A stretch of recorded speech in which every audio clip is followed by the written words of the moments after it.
WWE really wanted to hold a women's wrestling match at Super ShowDown in Saudi Arabia. They even brought along Alexa Bliss and Natalya, but they didn't get to perform. There was apparently a lot more going on in this situation that goes far deeper than a simple WWE event. It appeared as though WWE had the green light for a bit of time, and then it was reported that they were wavering on the decision. In the end, the powers that be rejected a potential women's wrestling match. Brad Shepard reports that the reason why the match was ultimately rejected is because there were powers higher up than the Prince Mohammed bin Salman Al Saud, who arranged the event.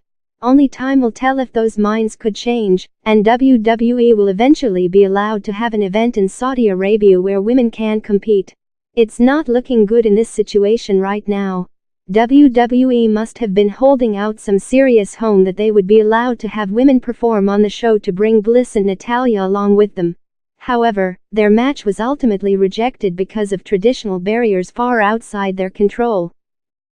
John Cena is popping up in a lot of places, but none of them seem to be a WWE ring recently. It looks like he has another franchise to take on now, and he's replacing The Rock.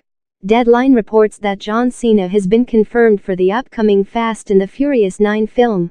His part has not been announced, but it is said to be a badass role. The Rock is not coming back. This is very interesting as his Hobbs and Shaw film was said to have upset the rest of his Fast family. After all, that spin-off kept a 9th installment from happening sooner. It looks like John Cena is in and The Rock is out.